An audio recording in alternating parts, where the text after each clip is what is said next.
For Elliotte and Kelly, and night 3 of the Stanley Cup playoffs, it did not disappoint, especially for the Boston Bruins. I mean, their season potentially hanging by a thread in the final few minutes, trailing Washington by a goal. And what do you know? Their late acquisition, Taylor Hall, might have saved their season, Elliotte, with some incredible play.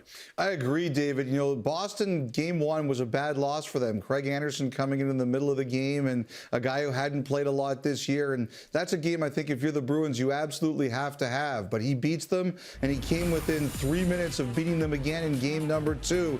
And I thought Hall had a really active game. He draws the penalty from John Carlson here. We know what he can do on the rush. There's a chance there set up by David Krejci. This one's off of face-off. You know, Kevin Bieksa, who isn't here right now, which is why the panel's better, he pointed out something that Hall was getting too much shut down in the middle. So he goes wide late in the game, creates the chance in front, goes to the far post and waits where he bangs it in. I know there were some people who felt that Washington should have challenged that goal. No way. You can't take that chance. It wasn't even close to illegal, and if you take the power play or give it up, you're in real trouble late in the game. But Hall, I thought he was excellent. I thought he made a huge impact, and at a time where the Bruins absolutely needed it. They also needed the perfection line. Bruce Cassidy made it pretty clear he needed much more from that top line. He got that on Monday night. 15 shots on goal, 2 goals, including the game winner. Yes, and you do. You have to be aware of every single player on that perfection line, Pastrnak included. And Pastrnak was in good positioning for most of the evening. He had some good chances and couldn't quite finish. A nice backhand pass across to Marchand, and then can finish on that rebound opportunity that comes to his skates. Another one-time opportunity. He doesn't bury, but he does get an assist on the game. But one of his biggest moments from the game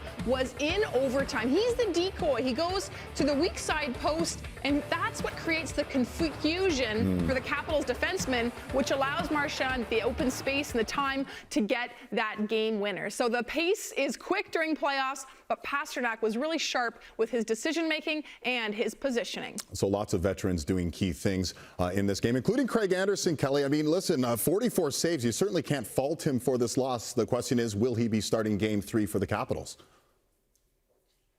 I'm going to go out on a limb, and I'm going to say yes, David, and I'm going to say that Samsonov would be my backup. Elliotte just told me a few minutes ago that Samsonov is back skating, and I would think about maybe starting him on Friday. But if Craig Anderson goes on a bit of a roll here, why would you change? Listen, 44 saves, Craig Anderson's pretty good, Kelly. What about 46 saves, a career playoff high for Jordan Binnington? Not enough, though, to knock off the President Trophy-winning Colorado Avalanche, who really look like they're on a mission here. What about the leadership from their captain, Landeskog, a real force in Game 1?